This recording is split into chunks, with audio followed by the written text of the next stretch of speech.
good to be home. In this chair again. Yeah. Well, I guess I was in this chair last episode, but you were not. You were elsewhere. Yeah, back in the studio. I feel like NYCFC feels so good to be home.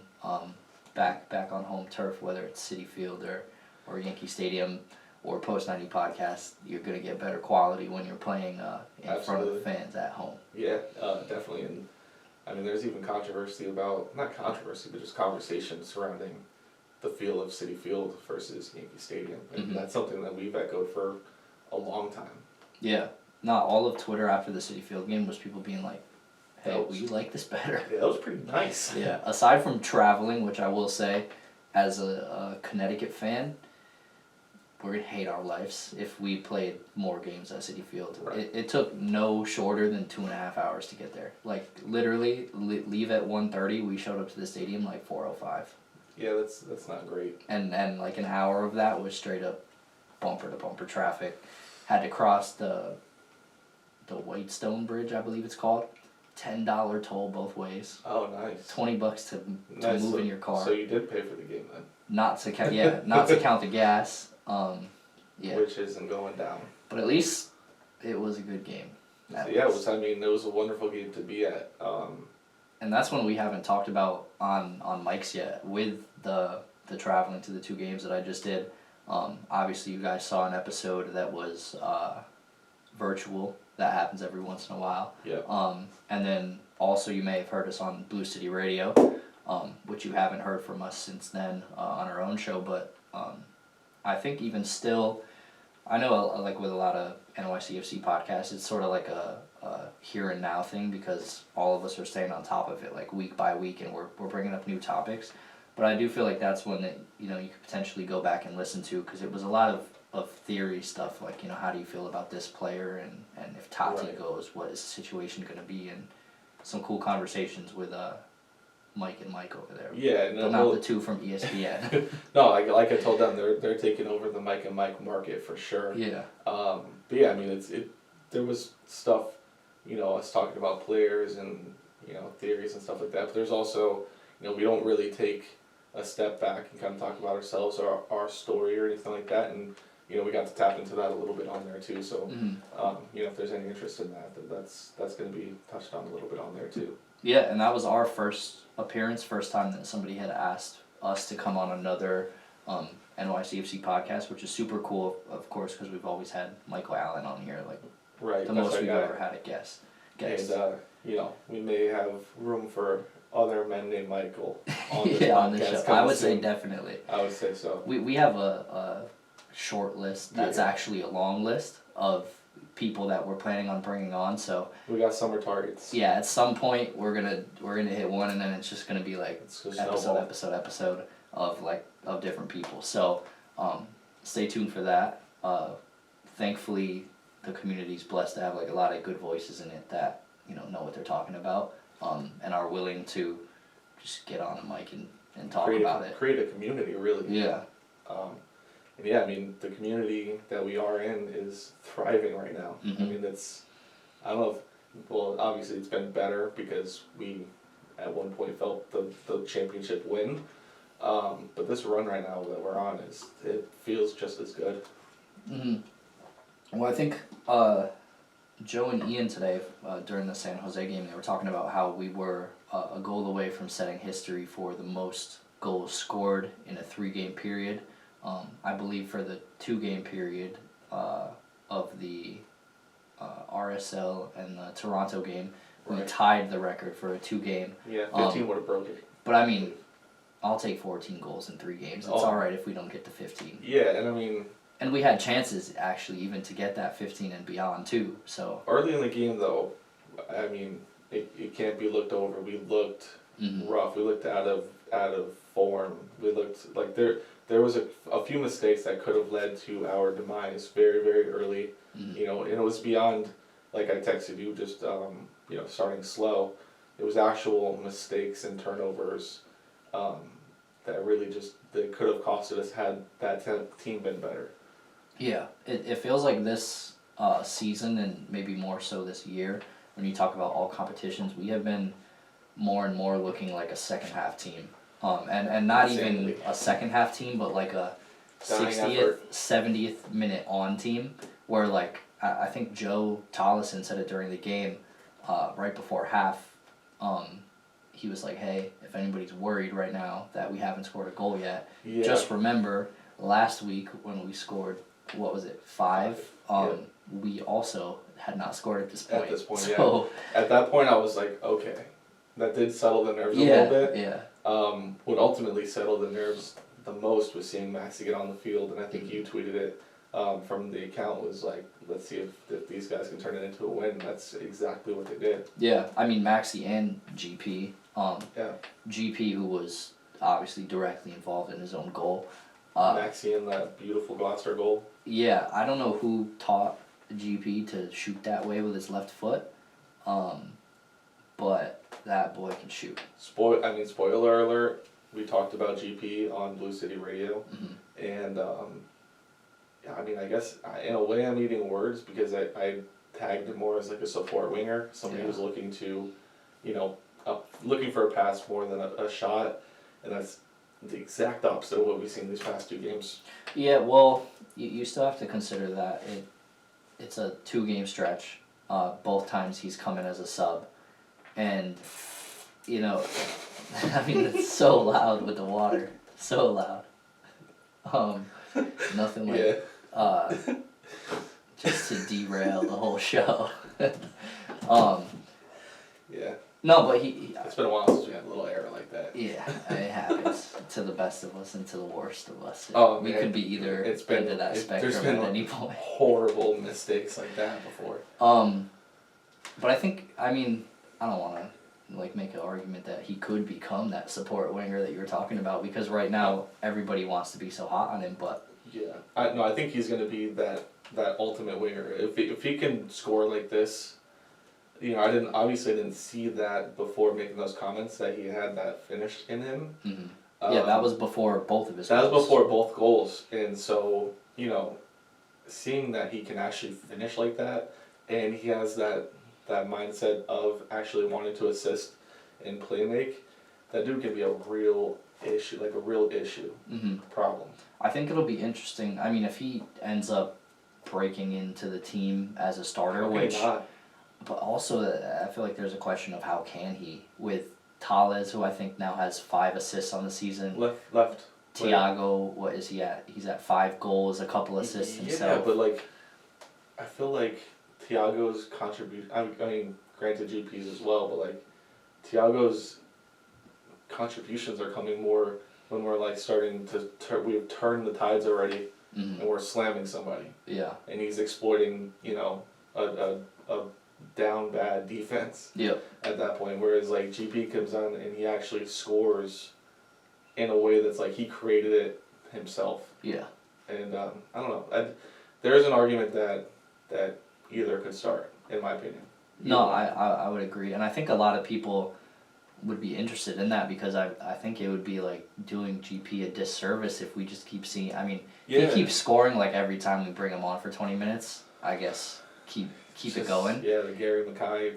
Yeah, or the Rashford of the past. Yeah. Same type of deal there. But yeah, we have a lot to look forward to with him. I think seeing potentially how much he's gonna grow with our club is something that's very exciting. He's better than a lot of right wingers that have been in the club before. Excuse me. And maybe we can get into a player who also might be special to watch grow with the club, but in a much different situation would be Gloster. It was shocking. I'll say we definitely have not been shy to throw in some criticism at Gloster on this show. But he's earned it. To be fair, we've tried to shy away from going at players, really. Because at the end of the day, it's a team game. But everyone was seeing the form that Gloster was in, and kind of being he's not ready yet. He's just not, and it was fair criticism at that point. But does the goal and the performance today, if Malt is 50-50, does that warrant Malt to sit in an important game? Probably not. Probably not, right? It's something that Gloster definitely has to build on, because it's not like you get like 5 poor performances and you have one good yeah, one, and exactly. it makes you like the guy in the position if the real guy who's Malt can't go. Right. But it's like confidence that he can build on, and I hope that he will. Obviously, we want him to do this well. That goal was the best goal. I think that's we've come to that conclusion. It just the ball. It's tough. The touch to set himself up was disgusting. Mm-hmm. Like I didn't realize he had wheels like that either. Truly nutty touch. When he took that touch, the ball like got really far away from him. Like it got ahead of him, and I was like, oh man, like. Hollis was upset too that he didn't pass it. Yeah. But I don't know. We'd be talking about a different performance had he passed that football. I'm just assuming. Well, you also see GP had the chance to get an assist on Tales and hit it right to his feet. I mean, no more than a yard from the line, and somehow it went. Like if the goal is here, the ball went that way somehow. I honestly don't know how. Yeah, a la Taty. That's a tough one. That was tough to see that. I also tweeted like I don't think we will see Taty do that again because he's that kind of striker, and everybody knows in the community that he's such a hardworking guy. I mean, look at the play in the corner where he gets that ball and like I think he was a photographer or something. I didn't recognize the person right away, but their face was hilarious. Yeah. She was like, "What? He got that?" Yeah. That's everyone's reaction. Yeah, I mean that's the effort and that's the hard work, and I think that happened after that moment, and the fact that something like that can happen and you see him kind of slouch and fold and fall over and all that stuff and how upset he is, but he does use those moments to build on himself and on his performance. Yeah. And you're not gonna hear us say bad things about Taty. No, never. Not anymore. Yeah, not anymore. And another person. We've been recording the show for a long time. There has been moments where if you like go back and you're us like, and the world were not out on Taty, but we were having questions. Yeah, I feel like not afraid to admit it. I feel like there should be technology where we get to upload Twitter at that time and attach it to our video. So that if you're watching like, oh, this is the year that because you watch an episode and you're like, this is the year that they won the MLS Cup and Taty was the Golden Boot winner. Or I think we threw a clickbait in there at one point with a Ronnie out title. Who knows? The marketing team, man, they just have some tricks up their sleeve sometimes and have to get it off. It happens. But another player that how can we say anything bad about him is Keaton Parks. That dude has been lighting teams up lately. And I'll say, like Gloster, like we just said, we haven't always been the friendliest to Keaton. He's had some tough goes, and I think there's a whole Keaton American US MNT defense squad on Twitter that you'll find that, they'll show up and they'll pull out the stats and show you that he is potentially one of the best midfielders for the role that he's meant to play and that Ronnie wants him in on our team. And thankfully he's come back from the injury that he had and scores a goal against Toronto, scores a goal here against San Jose. Dirty ball by Tales. Yeah, if he can keep this going too, I think the most impressive thing about the run that we've gone on is we've had 6 different goal scorers across all 14 of these goals. Obviously a chunk of them came from Taty. For large chunk. Yeah, when he had to sun RSL. 5. 1 was in one game. Yeah. Or 4 was in. Yeah. But it's that's teamwork. Okay? It's team sport, like you said. That's why you can't harp on somebody too much, or why you can't boost somebody up too much. But it runs through Taty. Yeah. Keaton's shown to be more than a guy. Like he should have so much more attention than he has right now. And it's beyond just his goals, I think. Is what you're alluding to. Yeah, because his passing, his general just positioning and play. He looks like he's leading from the midfield too. Mm-hmm. He's not afraid to yell at people. He's not afraid to get people in line. He is just. If McKinney can't be in the question, like for the national team right now, how is it not Keaton? Yeah. Or how is he not even on the general? Yeah. How is he not on the roster? Yeah. It doesn't make much sense, and you have to assume, I mean, obviously the men's national team is looking at the MLS and looking at all Americans that are available, and I would like to think that Sands brought a couple set of eyes to NYCFC when he was playing, and they must have seen Keaton. Now, he wasn't going through the best time, but, you know, like the stats you'll find on Twitter, this dude was still playing well regardless if the assists or the goals were coming. And this might be, I mean, honestly, if Keaton keeps up, I mean, it's a goal a game. He's not going to keep this up forever, all season. I mean, but if he does, hey, he might play in Qatar. But if he does, you're buying a jersey? No. You don't want to hit, not even that could get me that, no. I'll do it. My next one's going to have to be Alfredo. That's pretty dope. Something about him. There's going to be a friendly where U.S. men's national team fans and NYCFC fans get to see Scally, Sands, Keaton, and Gio. Yeah. And it's going to be an electric night. Good. Just saw Izzy on our undeniable poster, and I know, it makes sense. It caught me up. And Goody too. Flow, yeah. Yeah. I know they talked about Goody on the roster or on the broadcast today. Joe and Ian. Roach, man. And Tollison said, you know, it's moments like this where you miss Goody, and Ian's like, I miss him anyways. And I was like, literally. Yeah, that's the pulse of the community right there with him. So, yeah, I mean, there's not much bad to say. Sirens going on outside right now. But yeah, I mean, we're looking forward to Sporting KC. Somehow we're lucky enough to go on this, I think, with the Open Cup, which is coming back next week too. We're going to be on like a 6-game home streak. We need it. So far, out of 9 points, we've gotten 9 points. KC, I don't think we're too concerned about.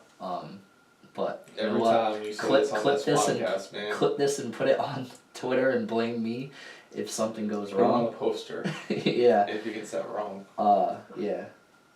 But we have KC on Saturday, and then the Wednesday right after, we're back to short weeks. We've got that new Jamie Vardy, I think it is, the Rochester, New York. I think he's the owner of that thing. Yeah, or is an investor or something.